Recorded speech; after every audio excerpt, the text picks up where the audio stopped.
Menjaga jangan sampai harta binasa, menjaga jangan sampai nyawa melayang, menjaga jangan sampai kehormatan hilang, menjaga jangan sampai agama dirusak, menjaga jangan sampai nama baik menjadi tergadai. Itu tujuan kedatangan Islam itu. Jadi kalau orang faham, oh ternyata itu guna akad itu. Jadi kalau orang pergi ke bank konvensional dengan bank syariah, di akad itulah dia. Nah, berbagi yang kita bahas malam ini, berbagi yang mana? Berbagi yang dalam bentuk kita bagi habis. Bisa dia sedekah, bisa dia infak, bisa dia wakaf, bisa dia zakat, nggak balik lagi. Memangnya kalau kita bagi 10 juta ke orang, Ustadz bagi 10 juta ke Bang Alvin, lalu kemudian setelah setahun Ustadz minta balik lagi. Ya saya minta balik lagi, orang hutang. Terus Ustadz, ya saya dapat pahala. Karena melepaskan orang dari kesulitan. Man yassara an mu'sirin yassarallahu anhu yaumal qiyamah.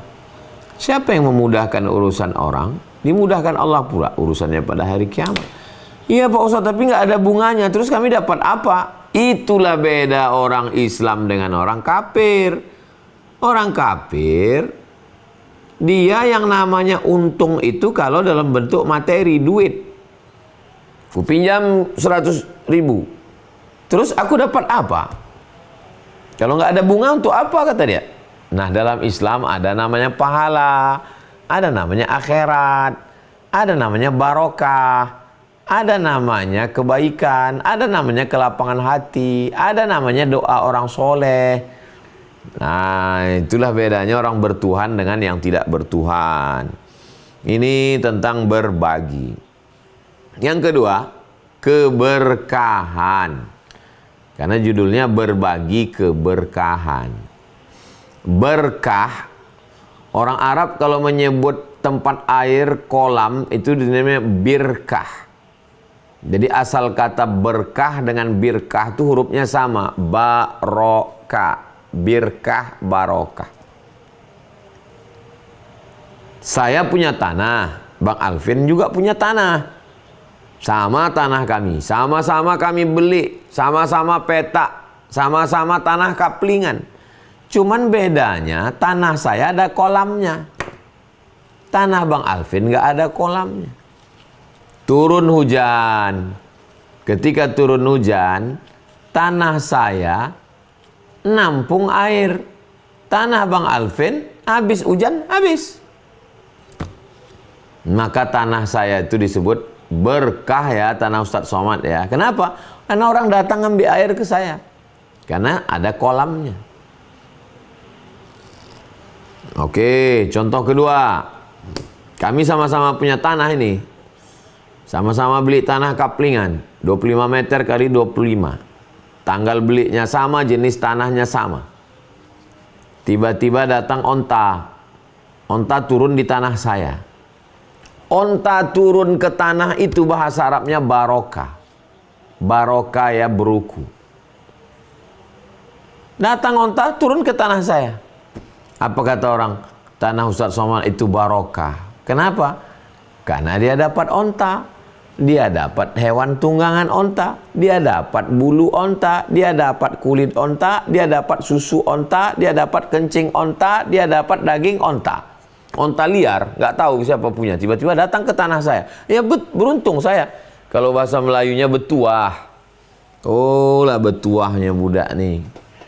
Nah, jadi barokah itu artinya, kalau bahasa Inggrisnya lucky man. Lucky.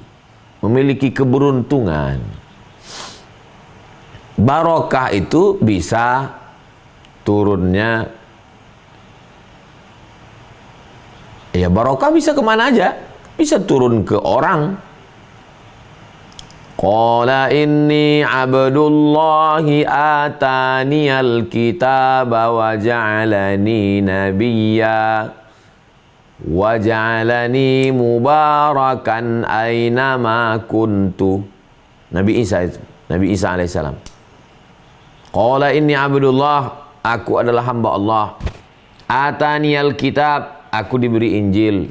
Wa ja'alani nabiyya, aku dijadikan nabi, aku bukan Tuhan, bukan anak Tuhan. Wa ja'alani mubarakan ainama kuntu, aku berkah dimanapun aku berada, aku ada berkah. Nah, ini berkah sama orang. Makanya kadang orang, kok mau kemana? Mau jumpa kiai, mau jumpa habib, mau jumpa tuan guru, mau jumpa ustadz, ngalap barokah. Ada orang tuh yang berkahnya, berkah dia. Ada berkah itu ke tempat. Inna awwala baiti wudi'a lin. Itu tuh kemarin Sami baca surat Maryam ini di video Ustadz. Ada berkah itu di tempat. Inna awwala baiti wudi'a lin nasi lalladzi bi Bakkata mubaraka. Sesungguhnya bangunan yang pertama dibangun di atas muka bumi adalah yang berada di kota Bakkah mubaraka, yang ada berkahnya. Nah, itulah dia Makkah. Makkah itu berkah. Masjidil Haram berkah.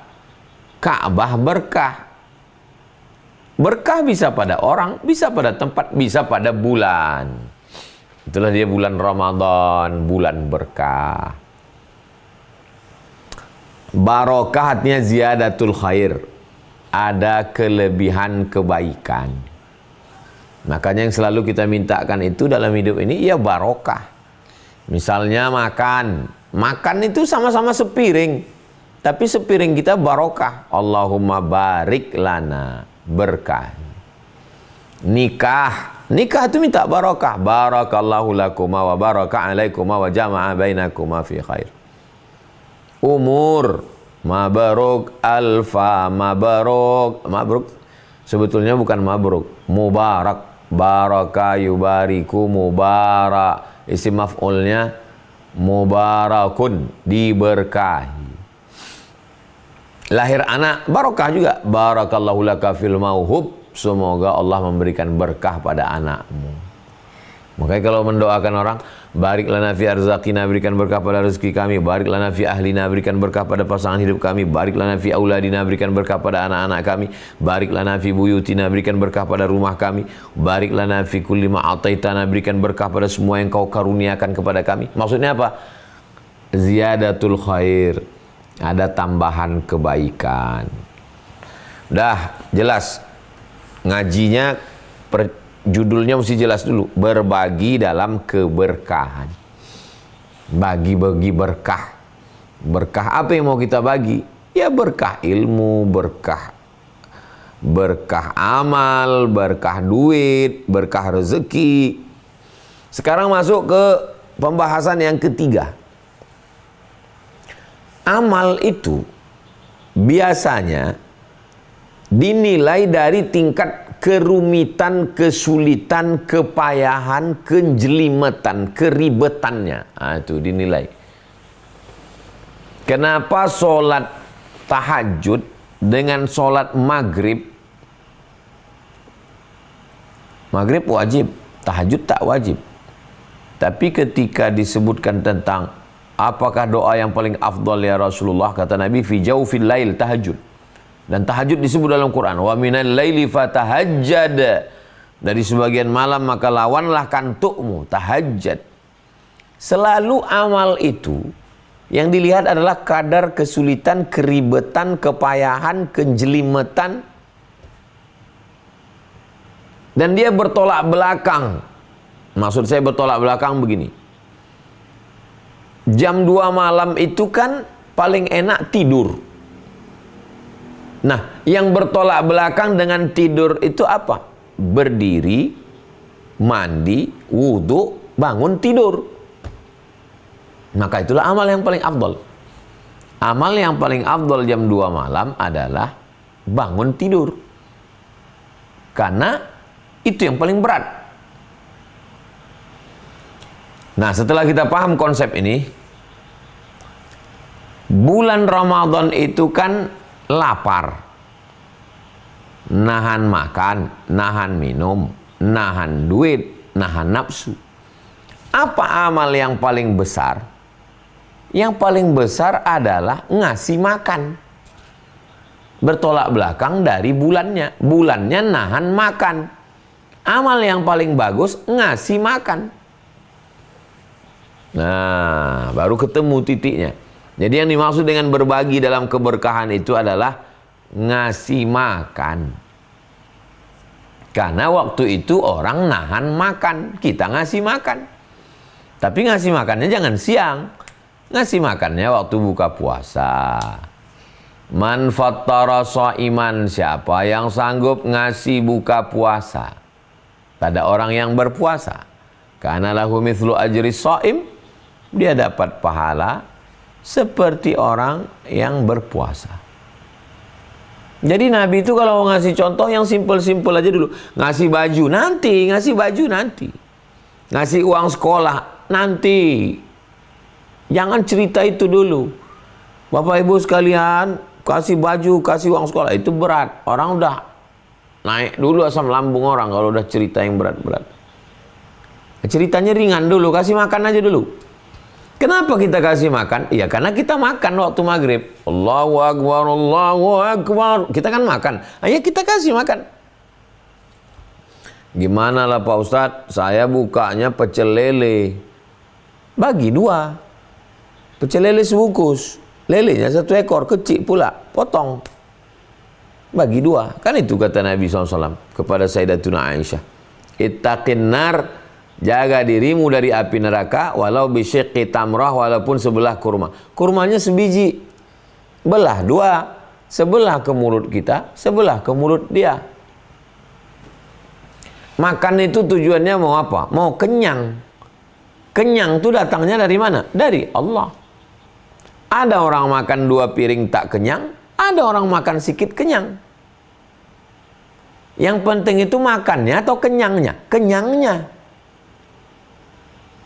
Jadi kalau orang paham pada hakikat itu,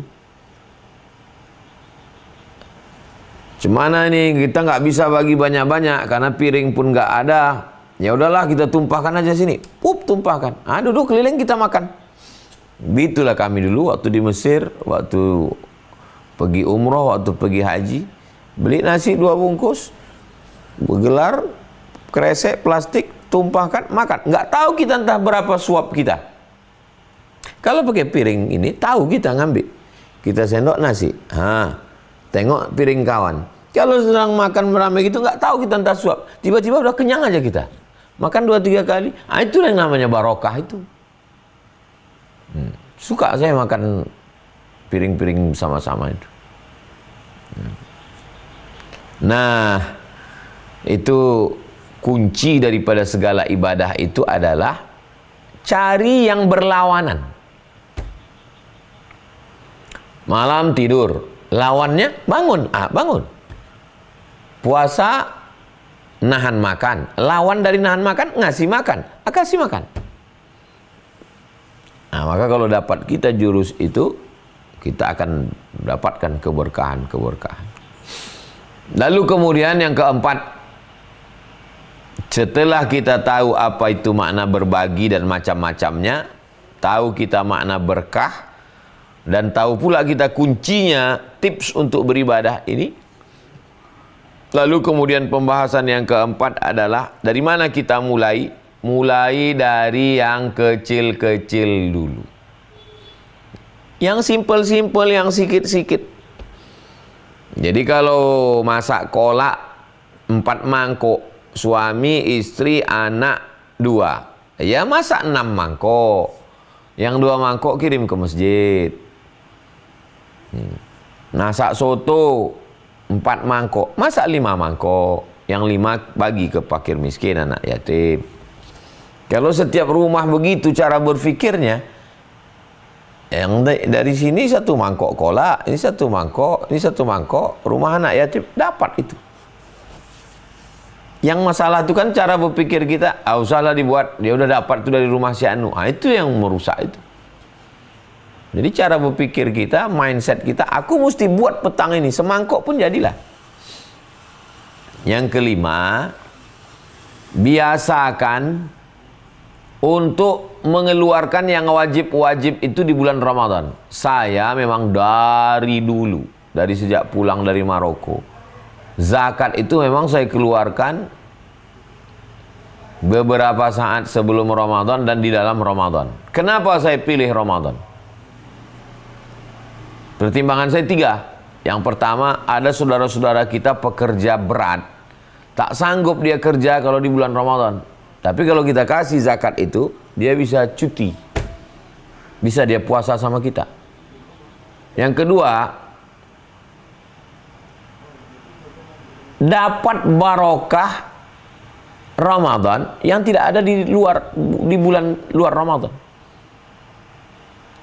Semua ibadah yang kita lakukan di bulan itu berkahnya dari mulai berkah puasa, berkah sedekah, berkah zakat, berkah zikir, berkah hatam Quran. Nah, itu. Jadi usahakan untuk mengeluarkan. Bagi yang selama ini mengeluarkan zakatnya di bulan apa gitu, nggak apa-apa, dipercepat aja. Kemarin saya, Pak Ustadz, zakat saya bulan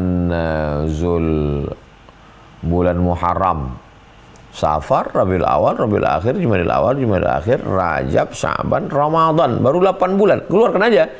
Keluarkan aja. Anggap aja setahun. Sisanya itu, kelebihannya itu sedekah. Jangan berhitung-hitung sama Allah. Kelebihannya itu sedekah. Supaya Ramadan tahun depan, jadi setiap Ramadan kita keluarkan. Yang keenam, pembahasan keenam adalah bagaimana Nabi dengan hartanya itu. Nabi itu Ramadan karihil mursalah, seperti angin yang berhembus nggak berhenti, semilir, sepoi-sepoi. Pohon bambu di tepi sungai, duduk kita, anginnya itu terus nggak putus. Begitulah kebaikan Nabi SAW. Nabi itu meninggal dunia tidak meninggalkan harta warisan. Wa ma taraknahu shadaqah. Semua yang kami tinggalkan itu shadaqah. Ini salah satu hadis yang tidak bisa diamalkan. Jadi kalau ada orang mengatakan, mari kita amalkan perbuatan Nabi. Enggak semuanya. Enggak semuanya perbuatan Nabi itu bisa dibuat.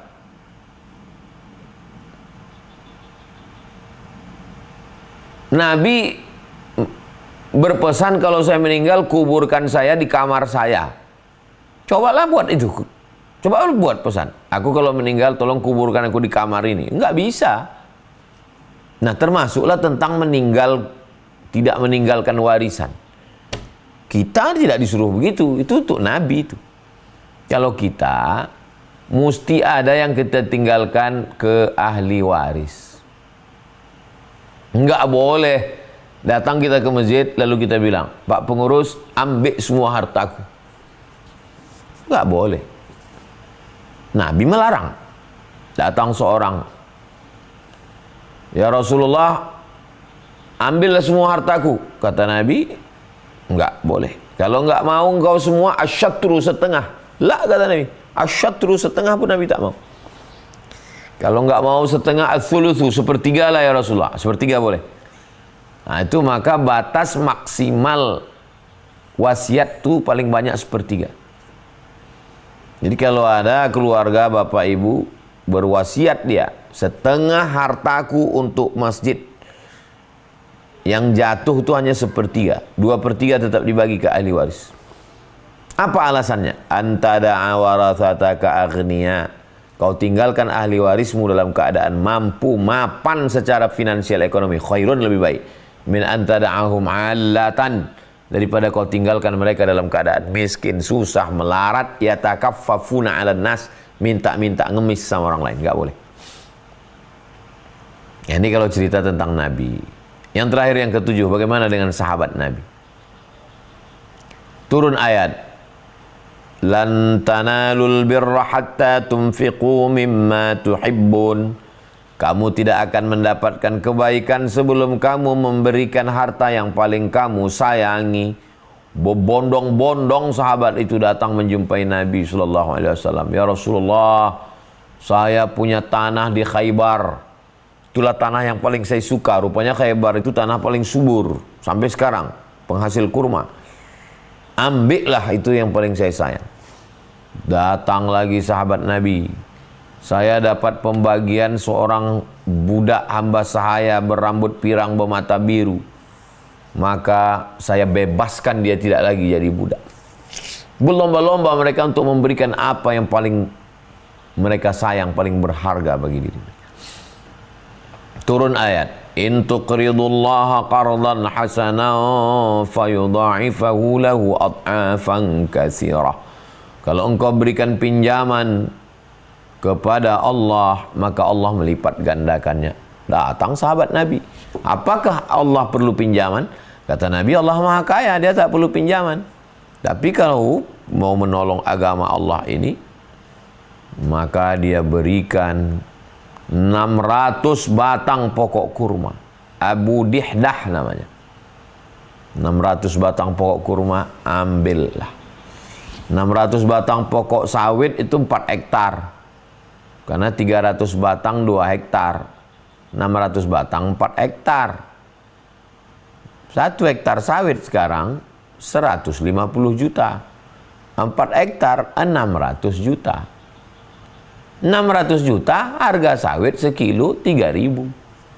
Harga kurma ajwa 80 rial, 250.000.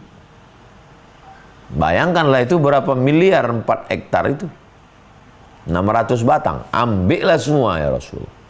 Begitulah sahabat itu. Sholat mereka di kebunnya, Allahu Akbar. Terdengar kicau burung. Tengoknya kicau burung. Rusak sholatnya. Selesai sholat, Assalamualaikum warahmatullahi wabarakatuh. Datang ke Baitul Mal. Ambillah kebun yang ada kicau burung itu. Karena udah mengganggu ibadahku. Begitulah mereka. Jadi kita sudah bahaskan semua, tinggal lagi kita bersiap-siap apa yang kita siapkan untuk Ramadan ini. Pak Ustadz, kami sudah menyiapkan 1000 paket Maidatur Rahman. Bagus.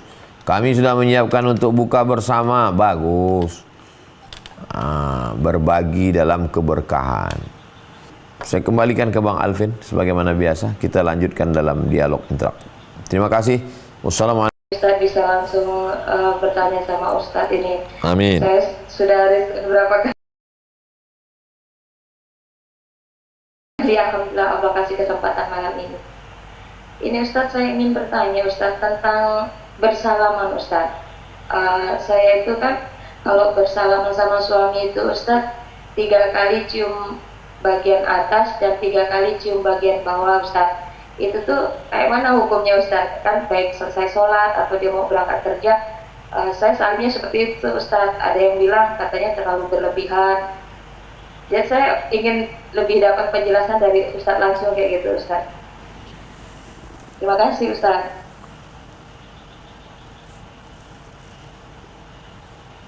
Lau kuntu amiran ahadan ala ayyasjuda ala ahadin. Seandainya boleh manusia ini bersujud kepada manusia. Seandainya boleh manusia ini bersujud kepada manusia, maka kuperintahkan istri bersujud kepada suami. Tapi tak boleh bersujud. Itu kalimat itu mengandung makna kalimat mubalaghah. Kalimat melampau. Kalimat hiperbola. Kalimat kiasan majaz, menunjukkan istri sangat amat patuh selama suaminya itu juga patuh kepada Allah Subhanahu wa taala. Apakah mencium tapak tangan bolak-balik itu termasuk ghulu, ekstrim, berlebihan? Tidak berlebihan, karena tidak keluar dari syariat ajaran Islam. Tapi kalau dia sampai bersimpuh sujud, maka keluar, karena tidak boleh dalam Islam bersujud kepada manusia. Bagaimana dengan hukum fikihnya? Menurut mazhab Syafi'i batal. Menurut mazhab Maliki tidak batal kalau tidak bernafsu. Menurut mazhab Hanafi bernafsu tidak bernafsu tidak batal. Karena bersentuh kulit tidak batal. Yang batal itu maaf cakap aula mastumun nisa, makna lamastumun nisa. Artinya berhubungan baru batal. Itulah menurut fikih dan menurut batasan. Wallahu a'lam bishawab. Ustaz jawabannya, insyaallah. Barakallahu fikum. Baik, supaya efisien kita langsung saja ke penanya berikutnya. Kami persilahkan Ibu Kandisa.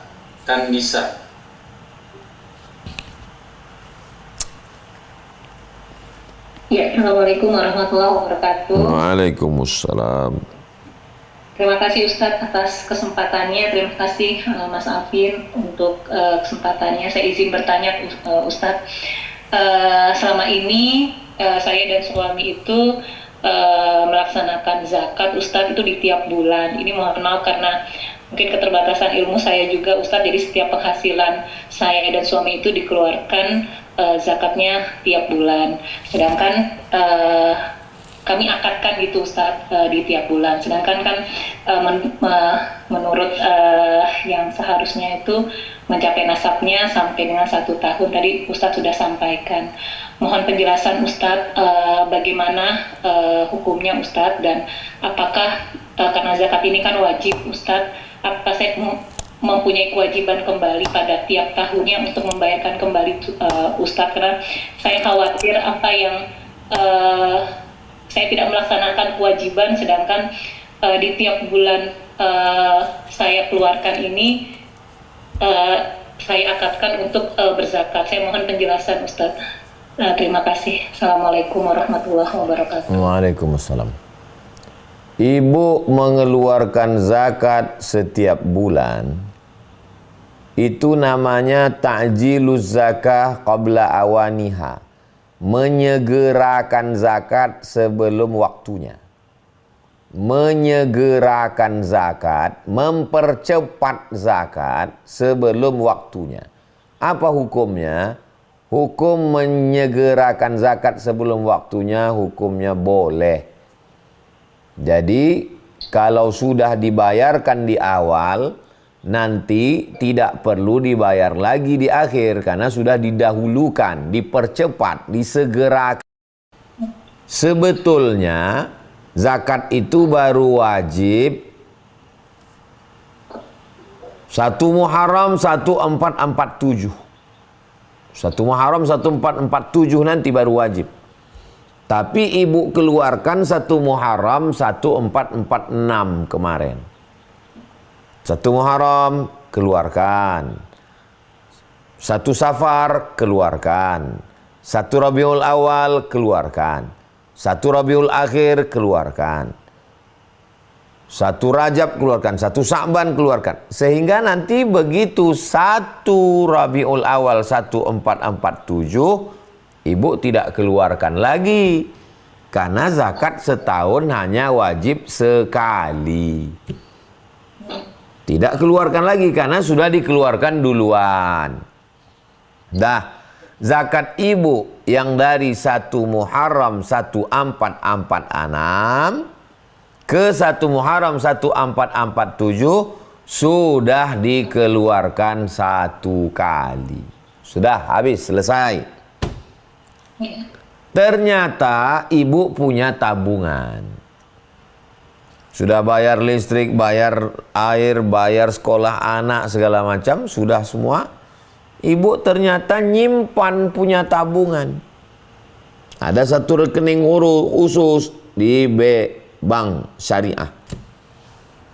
Lalu kemudian ibu catat kapan tabungan ini mencapai nisab 85 gram emas. Oke. Ternyata 85 gram emas kali 1 juta 85 juta.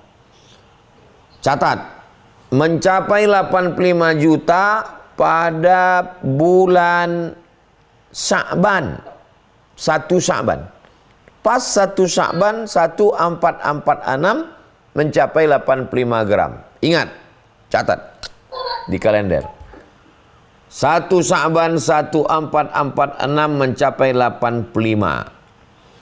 Setelah setahun 1 Sya'ban 1447 ternyata duit ibu 100 juta di tabungan. Maka ibu keluarkan 2,5%, 2,5 juta itu zakat dari harta yang tersimpan. Nah, jadi dengan demikian maka buatlah 2, 1 gaji bulanan, 1 tabungan simpanan. Jangan saya sudah menggunakan dengan bahasa yang sesimpel-simpel mungkin. Nanti ulang balik, dengar balik 2-3 kali. Tak juga paham, tanyakan lagi, nanti saya jawab melalui Bang Alvin. Demikian, wallahu a'lam bishawab. Terima kasih banyak Ustaz. Barakallahu fiik. Terima kasih Ibu Kandisa sudah menjawab. Kita langsung ke pertanyaan berikutnya, Bapak Nur Rohim. Assalamualaikum Ustaz. Waalaikumsalam. Ustaz, ada Nur Rohim di Solo Ustaz. Ujung bertanya Ustaz. Jadi teman saya itu mengajak saya untuk berinvestasi di dunia kripto Ustaz, trading Ustaz. Nah, karena banyak ulama yang mengatakan terkait dengan kripto ataupun trading itu haram Ustaz. Nah, tapi sebagian juga ada yang mengatakan halal Ustaz. Nah, dari situ saya muncul bingung Ustaz. Akhirnya saya berinisiatif untuk menanyakan kepada Ustaz bagaimana solusinya Ustaz. Mohon jawabannya Ustaz. Syukran, jazakallahu khairan katsiran Ustaz.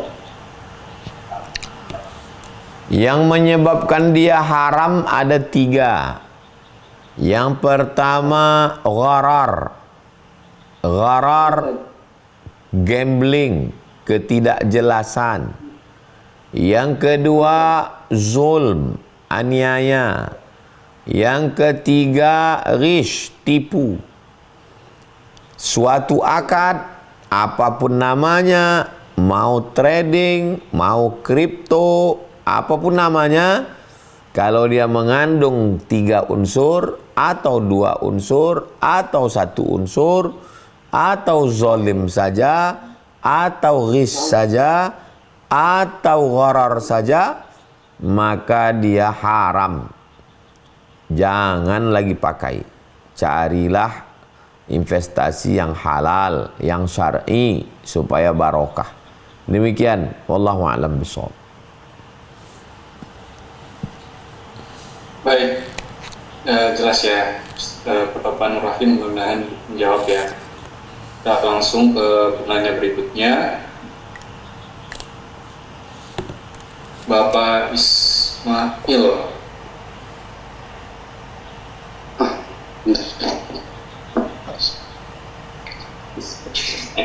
Silakan Bapak.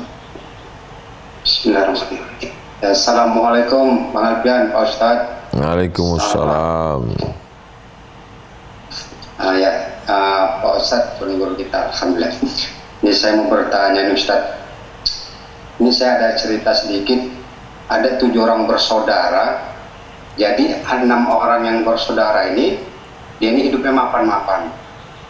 Jadi orang tuanya tuh mengumpulkan 7 orang anak bersaudaranya itu. Jadi orang tuanya tuh berpesan, ini rumah nanti dari sekarang saya kasih untuk adik kalian yang paling kecil, karena ekonomi dia lemah. Jadi nanti kalau aku sudah tiada, kata orang tuanya, jangan kalian ragu. Dari sekarang ini aku kasih sama adik kau yang paling kecil ini. Jadi setujulah ini, mereka udah sepakat Ustaz. Nah itu saya menanya, itu termasuk dalam salah satu berbagi apa Ustaz. Terus ada satu lagi nih Ustaz, yang sekarang ini kan lagi viral juga nih, mohon maaf cakap nih, tentang umroh yang katanya itu seperti macam ini Ustaz, kita kredit motor. Ada juga mereka bilang itu tadi yang Ustaz bilang termasuk dalam muqarabah. Mereka bilang sudah disetujui dengan MUI, itu ada hukum muqarrabah katanya bagi hasil A itu Ustaz. Itu aja pertanyaannya Ustaz. Mudah-mudahan bisa jelaskan sedikit Ustaz. Kalau orang tua mau membagi kepada anaknya, kata Nabi, ittaqullah, takutlah kamu kepada Allah, wa'dilu baina auladikum, bersikap adillah kamu ke anak-anak kamu. Karena orang tua yang tidak adil, nanti cucu-cucunya berkelahi dan putus silaturahim. Tapi kalau anak pertama sudah dikasih kebun, anak kedua kuliah S1, S2, S3, anak ketiga sudah dikasih bisnis, anak terakhir perempuan takut nanti suaminya tak berduit, mau dikasih rumah, maka itu namanya hibah sah. Supaya sah menurut negara, panggil semua ahli waris, panggil notaris, bubuhkan tanda tangan, supaya tidak bisa digugat nanti setelah kita mati. Saya yang bertanda tangan di bawah ini, memberikan rumah ini kepada anak perempuan saya yang terakhir. Abang-abangnya membubuhkan tanda tangan, kami setuju, bawa ke BPN, alih surat nama hak milik, supaya tidak menjadi sengketa di akhir masa. Begitu prosesnya. Tentang dana talangan dari bank syariah. Mau berangkat umroh 30 juta. Lalu bank syariah memberikan dana talangan umroh. Nanti dicicil dalam 30 bulan. Lunas dalam 3 tahun. Maka bank syariah tidak boleh memasarkan produk kecuali setelah disetujui DSN, Dewan Syariah Nasional. Semua produk bank syariah di Indonesia itu adalah hasil dari DSN, Dewan Syariah Nasional. Lalu dilaksanakan oleh bank syariah tingkat pusat, provinsi, kabupaten, cabang-cabang di kota-kota. Itu ada lagi namanya DPS, Dewan Pengawas Syariah. 2 orang yang sudah berijazah ikut pelatihan. Jadi semua produk bank syariah itu halal, bisa dilaksanakan. Mereka memberikan talangan itu kepada orang yang mampu membayar. Kalau tidak cukup syarat maka tidak diberikan. Jadi siapa yang mau berangkat umroh, haji dengan dana talangan, halal, berkah, bukan riba, bukan haram. Mau laksanakan, tidak mau enggak apa-apa. Karena syarat haji dan umroh mampu. Kalau merasa tidak mampu, ya enggak usah berangkat.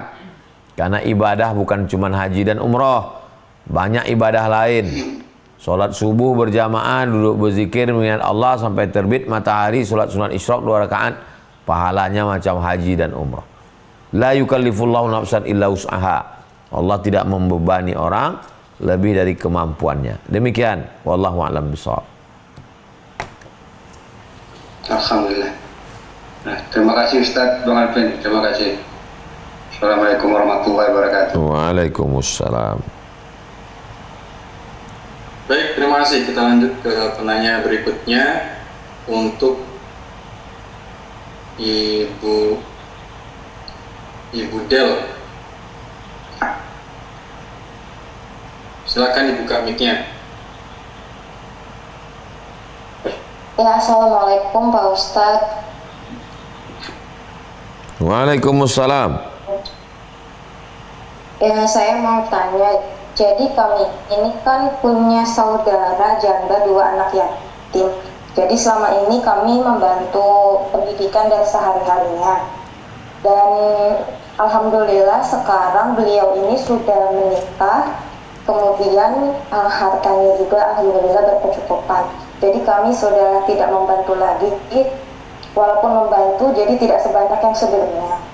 Cuma kami disangka menjadi pelit gitu Pak Ustadz. karena tidak berbagi kepada anak yatim.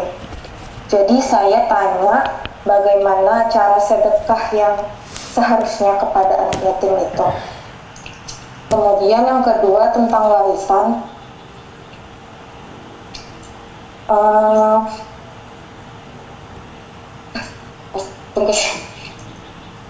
Jadi saya ada tabungan dengan almarhumah ibu saya. Tabungannya itu katakanlah 10 juta, kemudian dibelikan perhiasan. Nah, untuk nominalnya masing-masing saya tidak tahu Pak Ustadz, uang saya berapa, uang ibu saya berapa. Nah itu uang itu termasuk warisan yang harus dibagikan kepada keluarga yang lain atau bagaimana Ustadz? Terus saja Ustadz. Terima kasih. Assalamualaikum warahmatullahi wabarakatuh. Waalaikumsalam warahmatullahi wabarakatuh. Ibu, kita siapapun menyantuni anak yatim, kita kasih dia sekolah biaya makan sebulan misal 500.000.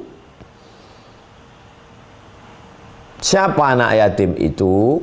Dua definisi. Yang pertama, man mata abuhu alam yablugh al-hulm. Mati bapaknya dan dia belum akil baligh. Kalau sudah akil baligh, kalau perempuan dia sudah menstruasi, kalau laki-laki dia sudah mimpi basah, dia tidak lagi yatim. Itu pendapat yang pertama. Pendapat yang kedua, pendapat Ibnu Abbas radhiyallahu anhuma, dia tetap yatim selama belum bisa memenuhi kebutuhan hidupnya. Walaupun udah kuliah semester 2, tetap kita kasih karena dia masih yatim karena belum kerja. Kalau mau pakai pendapat yang kedua. Kalau mau pakai pendapat yang pertama, dia tidak yatim lagi, tapi tetap kita kasih, dia masuknya du'afa, masuknya fakir, miskin, karena dia tidak punya income pemasukan. Menurut kita dia sudah mampu, sudah selesai kuliah, lalu kita kita kasih 100.000. Itu terserah kita. Bahwa kemudian ibunya komplain, kalian sekarang udah jadi pelit, donatur-donatur ini pelit, maka dia mesti dikasih pendidikan dan pengajaran. Ibu, kami selama ini membantu, bukan berarti menjadi kewajiban bagi kami. Kami sudah bantu, anak ibu sudah sekolah, sudah kuliah, masih banyak yatim yang lain. Kami kasih duit ini, kami arahkan ke yang lain, karena mereka membutuhkan juga. Karena zaman sekarang, manusia ini sudah dikasih hati minta jantung. Macam Belanda. Kalau udah dikasih sekali, jadi wajiblah kita tuh menolong dia. Asal udah ditolong sekali, macam wajib pula jadinya kita menolong dia dibuatnya. Nah, maka orang yang tidak sadar ini kita kasih dia kesadaran. Kasih dia pengetahuan. Kasihkan potongan video ini ke dia, biar faham dia bahwa dia ditolong. Sekarang dia sudah agak mampu. Anaknya tidak butuh lagi, maka secukupnya dibantu. Itu poin yang pertama. Poin yang kedua, kalau kita berkongsi, namanya musyarakah, kongsi, maka kita mesti jelas berapa prosentasenya. Bang Alvin, kita mau beli tanah ini, tapi duit saya nggak cukup. Maka kita musyarakah, syirkah, berkongsi. Berapa Pak Ustadz? 50-50, 30-70 atau 50-50 atau 60-40? Oh, nampaknya Bang Alvin 70-30 lah. Dari saya 70, dari Bang Alvin 30. Terjadi kematian, maka ahli waris saya tahu bahwa di tanah yang kami beli itu punya saya 70, punya Bang Alvin 30. Ternyata harga tanah itu sekarang 1 M. Berarti punya saya 700 juta, Bang Alvin 300. Tahu berapa yang mau dibagikan. Itulah pentingnya akad. Dalam Islam ini, dalam masalah akad harta, wajib su'uzzon. Saya sampaikan ke yayasan. Yayasan Tabung Wakaf Umat, Yayasan Pendidikan Hajah Rohana, bahwa kita wajib suuzon. Datang orang mau ngasih tanah, tanya dulu, tanah apa ini Pak? Mana surat-suratnya? Suratnya ini sudah sertifikat atau gimana? Kalau Bapak mau, Bapak mesti akta ikrar wakaf. Untuk apa? Jangan terjadi konflik di belakang hari. Oke, karena masalahnya sudah terjadi. Tidak diketahui berapa nominalnya. Berapa punya ibu, berapa punya anak. Maka coba telusuri lagi ke belakang. Tengok catatan-catatan. Kalau masih bisa ditelusuri, diketahui, ditetapkan, maka berdasarkan itulah penetapan berapa punya ibu. Sehingga yang milik ibu itu yang nanti yang mau dibagi. Kalau tidak diketahui berapa milik ibu, berapa milik anak dalam harta syirkah musyarakah kongsi itu, maka berijtihad berdasarkan beberapa dalil dan indikasi-indikasi. Kayak-kayaknya ini waktu saya beli ini dulu kan habis jual gelang, jual rantai. Harga rantainya berapa waktu itu? Ya sekitar 100 juta. Harga tanah yang dibeli berapa? Sekitar 500. Berarti 100 dari si anak, 400 dari si ibu. Yang 400 milik si ibu itulah yang dibagikan kepada ahli waris. Demikian. Wallahu a'lam bishawab. Baik, kita masuk ke pertanyaan terakhir ya, karena sudah jam 9 lewat. Pertanyaan terakhir saya minta Ibu Sofia. Saya persilakan, silakan Ibu dibuka mic-nya, sampaikan pertanyaan.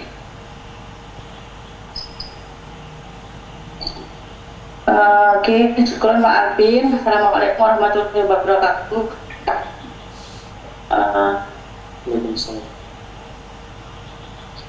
Alhamdulillah Ustaz, yang saya tanyakan bagaimana hitungan zakat hasil panen tani Ustaz, hasil nasi gitu atau jagung, dan zakat itu apa bisa diberikan pada beberapa orang, bukan satu orang.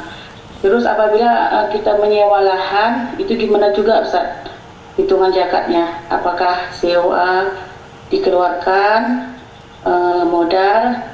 Mohon bantuan Ustaz. Syukron jazilan Ustaz. Assalamualaikum warahmatullahi wabarakatuh. Waalaikumsalam warahmatullahi wabarakatuh. 520 kilogram bersih. Bukan padi tapi beras. 520 kilogram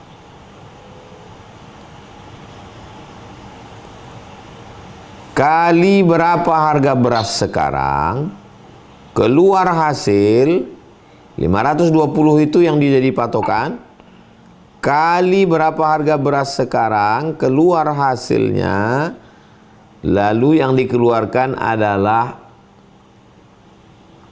5%. Kalau pakai irigasi, potong biaya operasional pupuk, jaga sawah, upah security, dan lain-lain. Tapi kalau dia main biar saja begitu, tak ada hujan, tidak ada biaya operasional, maka zakatnya 10%. Kalau ada biaya operasional, potong 5%. Ini tentang zakat padi dan zakat makanan pokok lainnya yang seperti padi, jagung. Kalau kebetulan di daerah itu makanan pokoknya ubi, maka dikiaskan kepada itu. Karena zaman dulu pun tidak ada beras. Zaman Nabi dan sahabat Nabi tak ada makan nasi. Mereka makannya itu adalah makanan pokok mereka 4. Pertama anggur, kedua gandum, ketiga zabib, anggur kering kecil dikeringkan, kita menyebutnya kismis. Yang keempat aqid, susu kambing yang dijemur atau mentega.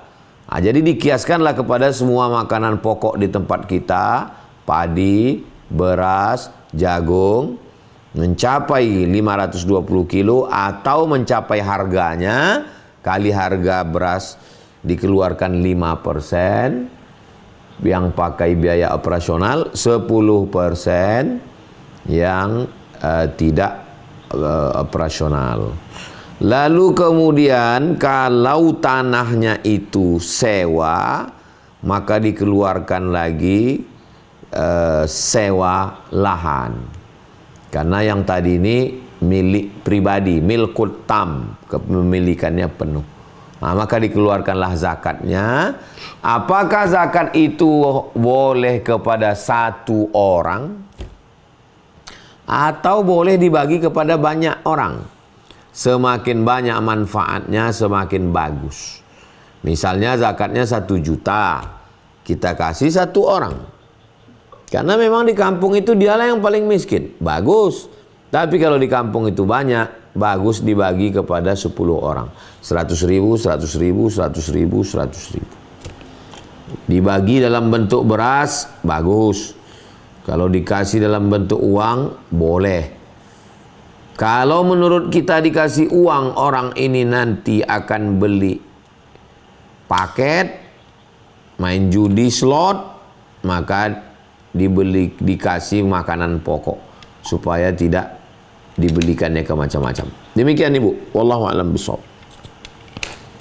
Ustaz, mohon maaf Ustaz, satu lagi, terus zakat itu Ustaz akan bisa kita bagi ke orang yang di luar kampung Ustaz? Apakah di kampung sendiri aja di tempat lahan itu, atau bisa juga di luar dari kampung lahan itu Ustaz? Syukur Ustaz. Tu'khadhu min aghniyaihim wa turaddu ala fuqaraihim. Diambil zakat itu dari mereka yang kaya di kampung itu, diberikan kepada orang yang miskin di kampung itu. Tak boleh dibawa keluar jarak qasar salat, ring.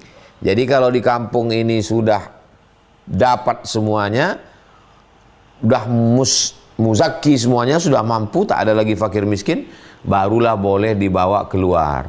Ring 1 nih. Tapi kalau di situ masih ada yang susah, dibawa keluar tak boleh.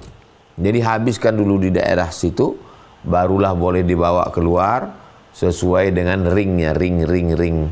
Jarak qasar salat 89 km. Jadi radius, saya tinggal di sini nih, radius 89 km ini mesti sudah terpenuhi semuanya.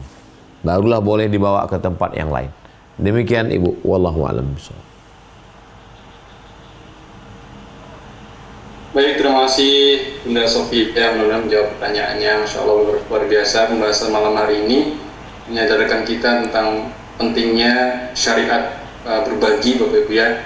Ternyata kalau ziswaf ini dikelola dengan benar, dengan tata kelola yang baik, ini bisa menjadi instrumen kesejahteraan umat dan menjadi kebangkitan Muslim, insya Allah ya. Inilah yang sedang diperjuangkan kami di SIDA, di Disurgakan dengan Al-Quran dan lembaga-lembaga filantropi lainnya, menghimpun kebaikan, ziswaf, zakat, infak, wakaf, sedekah ini untuk kita salurkan pada orang yang membutuhkan. Nah, dan kami ucapkan terima kasih salah satunya Bapak Ibu, Ayah Bunda semuanya yang sudah ikut kontribusi, baik yang berkontribusi untuk program-program kami yang sifatnya sedekah, berbagi makanan, ataupun infrastruktur yang hari ini sedang dibangun di Pondok Quran Az-Zahra di Rimbu Panjang, dan ataupun program-program lainnya. Jazakumullahu khairan. Mungkin terakhir Ustaz yang berkenaan dengan tema malam hari ini, ada closing statement mungkin tafadhol. Innamal amalu bin niat. Semuanya itu berawal dari niat.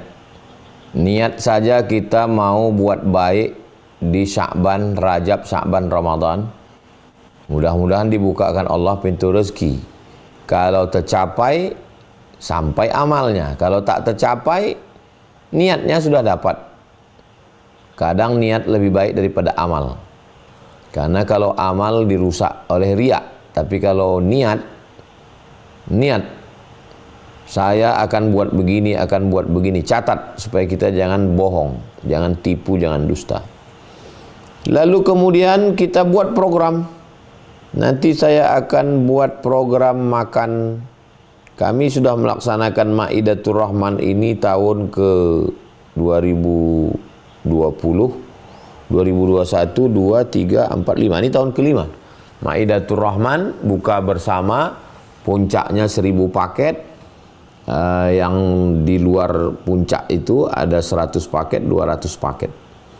Nah, jadi ada paket sembako, ada paket zakat, ada paket baju hari raya, ada paket bahagiakan penggali kubur, fakir miskin. Nah, ini paket ini sangat lengkap dikelola oleh Bang Alvin Firdaus bersama Ustadz Kapal Munzalan, Ustadz Lukman bersama Ismuhu Yahya.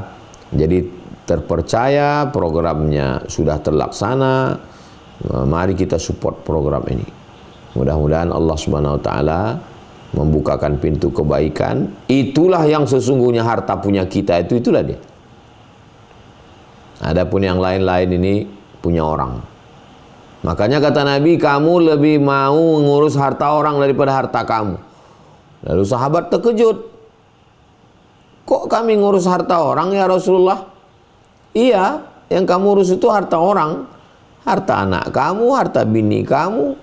Karena kalau kamu mati, itu kan semua punya anak binimu. Adapun hartamu, itulah yang kau sedekahkan itu. Itulah yang kau bawa mati dan tak pernah kau urus. Yang kita urus ini banyak harta orang. Harta orang itu maksudnya harta orang lain, harta anak, harta bini. Karena kalau kita mati itu punya mereka semua. Saya pernah ikut peresmian masjid, kata Pak Haji. Pak Haji kabarnya kaya, tanah banyak. Bukan punya saya Pak Ustadz, yang punya saya inilah. Maksudnya mana? Inilah yang kuwakafkan untuk masjid, inilah yang punya aku Pak Ustadz. Yang lain itu punya orang semua itu Pak Ustadz. Jadi kalau ada orang mengatakan, kenapalah kalian sampai hati membagi harta warisan bapak kalian, kebunnya, sawitnya, rukonya, tanahnya, tanah kuburnya masih merah, masih basah, udah kalian bagi. Ini orang mati mana punya harta? Yang dibagi itu punya ahli waris. Rumah itu untuk si fulan, kebun itu untuk si fulan, ruko itu untuk si fulan. Itu milik ahli waris. Almarhum udah nggak punya apa-apa lagi. Justru dengan membagi itulah meringankan almarhum. Ini tak dibagi-bagi sampai bertahun-tahun. Begitu meninggal bagi langsung. Supaya tidak menjadi silang sengketa, menyimpan api dalam sekam, menyimpan bom waktu, meledak. Bagi cepat, selesaikan. Tak tahu kita entah kapan kita mati. Mudah-mudahan kita berbagi dalam keberkahan. Mohon maaf banyak kata-kata saya tidak berkenan di hati, menyinggung perasaan. Mari kita sama berdoa, mudah-mudahan di bulan Sya'ban, Rajab, Sya'ban, Ramadan dan seterusnya kita mendapatkan keberkahan dan bisa kita bagi kepada orang banyak. Al-Haziniyah Al-Fatihah. A'udzubillahi minasyaitonirrajim. Bismillahirrahmanirrahim. Alhamdulillahirabbil alamin. Arrahmanirrahim. Maliki yaumiddin. Iyyaka na'budu wa iyyaka nasta'in. Ihdinas shiratal mustaqim, shiratal ladzina an'amta 'alaihim ghairil maghdubi 'alaihim waladdallin. Amin. Allahumma salli ala sayyidina Muhammad wa ala ali sayyidina Muhammad. Assalamu alayka ya Rasulullah. Allahumma arzuqna rizqan halalan thayyiban mubarakan fih. Berikan kami rezeki yang halal yang barakah supaya kami dapat berwakaf, berzakat, berinfak dan bersedekah. Ya arhamar rahimin irhamna. Ya dzal jalali wal ikram akrimna. Ishfi mardana, saudara kami jamaah yang sakit-sakit sehatkan ya Allah. Warham mautana, yang meninggal dunia curahkan rahmatmu ya Allah. Lapangkan hati kami menerima segala ujian yang kau titipkan. Jadikan kami orang-orang yang ridha menerima segala takdirmu. Jadikan kami bersaudara karena engkau. Wassallallahu alaihi wasallam Muhammad wa ala alihi wasallam. Walhamdulillahirabbil alamin. Terima kasih Bang Alvin Firdaus beserta seluruh tim yang ada di Pontianak, tim yang ada di Riau, Bapak Ibu, Abang, Kakak, Adik, sahabat jamaah dimanapun berada, semoga kita selalu sehat zahir dan batin, istiqomah iman dan Islam. Amin ya rabbal alamin. Tema kita malam ini berbagi dalam keberkahan. Pertama kita membahas berbagi dalam Islam. Berbagi. Saya punya duit, lalu duit ini saya bagi ke Bang Alvin. Bang Alvin, ini ada duit 10 juta. Ini saya bagi ke Bang Alvin. Tapi nanti pada tanggal 1 Syawal, tolong balikkan ke saya. Itu namanya dain. Ya ayyuhalladzina amanu idza tadayantum bidainin ila ajalim musamma. Kalau kamu membuat transaksi hutang piutang, bagi juga namanya, bagi, tapi balik lagi untuk waktu tertentu, namanya dain, utang. Oke. Kemudian jenis yang kedua, Bang Alvin, ini duit saya 10 juta. Lalu kemudian saya khawatir, ini kita kan jauh ini, saya di Riau, Bang Alvin di Pontianak. Bisa nggak kirimkan STNK BPKB motor yang kira-kira nilainya 10 juta? Maksudnya Pak Ustadz, ya mana tahu nanti tanggal 1 Syawal tidak bisa duit ini balik. Ini STNK BPKB motor nih jadi milik saya. Itu bagi juga namanya. Bagaimana milik kita ini berbagi ke orang lain? Namanya rahan. Rahan itu artinya gadai. 1 Syawal ternyata Bang Alvin tidak mengembalikan uang saya. Iya, motor itu jadi milik saya. Kemudian ketika malam Idul Fitri dikembalikannya. Ini duit Ustadz 10 juta. Lalu saya kembalikan STNK BPKB. Rahan namanya, gadai. Oke, sekarang jenis yang ketiga. Bang Alvin, ini ada duit 10 juta. Bagi, saya bagi. Ini ada duit 10 juta. Lalu kemudian silakanlah Bang Alvin mau pakai apa? Kata Bang Alvin, kalau gitu saya ternak lele Pak Ustadz. Silakan. Paten juga beberapa kolam. Ya cukup nih 10 juta. Nanti setelah panen, lele 2 bulan, paten 6 bulan panen. Saya balikkan ke Ustadz 10 juta modal. Kalau nanti untung dapat 5 juta, kita bagi 2,5 juta untuk Ustadz, 2,5 juta untuk saya. Itu namanya mudharabah. Mudharabah namanya. Jadi saya modal 10 balik dan saya dapat duit 12,5 juta. Bang Alvin dapat 2,5 juta. Mudharabah namanya, bagi hasil. Oke, jenis yang keempat. Bang Alvin, ini ada duit saya 10 juta. Ini 10 juta. Ini adalah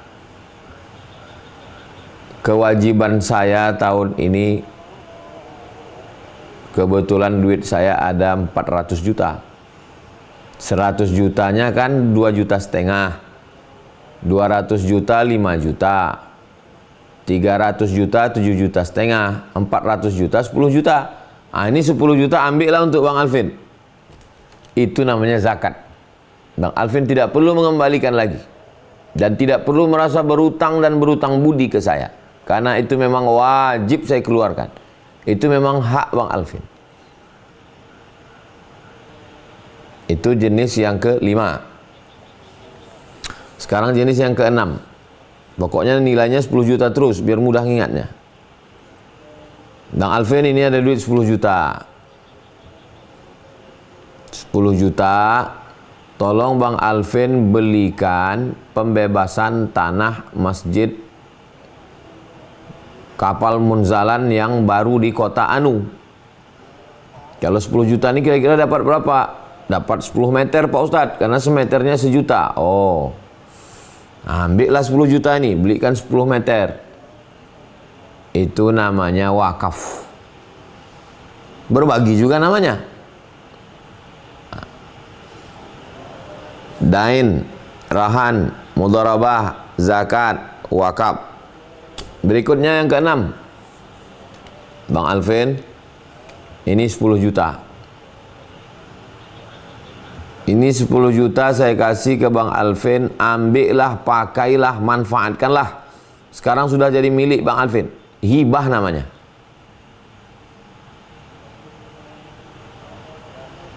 Lalu kemudian saya bilang, saya sampaikan, Bang Alvin ini 10 juta, kuserahkan ke Bang Alvin kalau aku mati.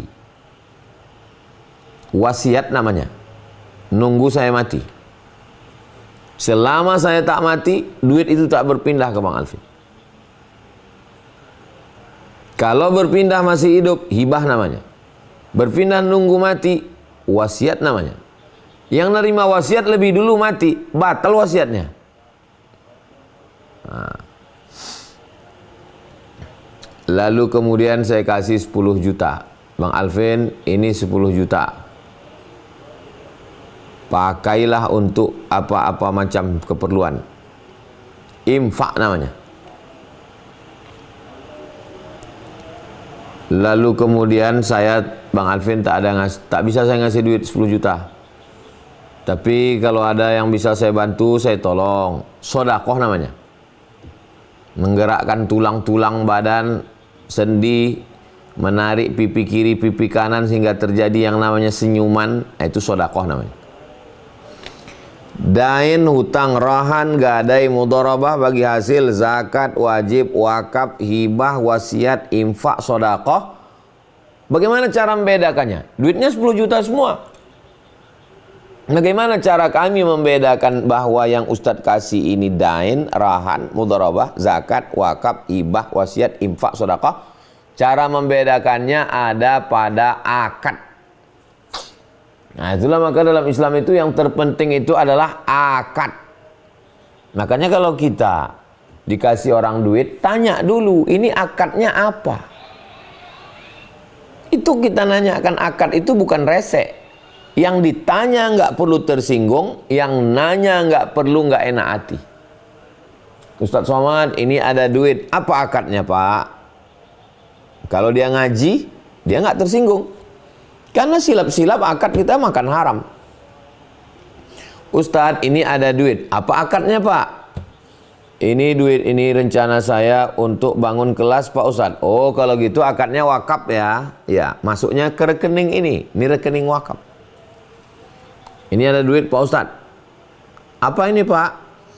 Ya terserah Ustadz lah mau dipakai untuk apa. Oh kalau gitu kami masukkan ke operasional ya. Untuk tukang, untuk listrik. Operasional. Bisa dipakai kemana-mana. Nah makanya rekening itu banyak. Ada rekening masjid, ada rekening kelas, ada rekening asrama. Ada operasional yang lebih umum. Maka jangan salah pada akad. Kalau salah kita pada akad, bahaya. Kita bisa makan haram. Nah, inilah pentingnya akad dalam Islam. Maaf. Orang berzina dengan nikah, itu bedanya di mana? Di akad. Kasar memang bunyinya.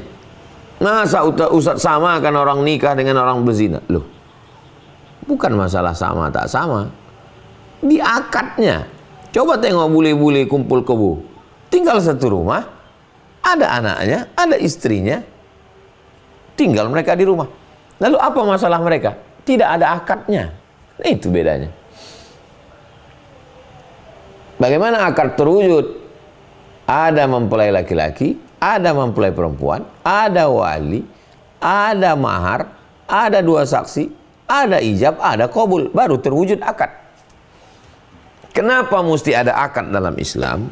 Untuk menjaga supaya jangan sampai terjadi konflik. Karena tujuan agama itu datang menjaga jangan sampai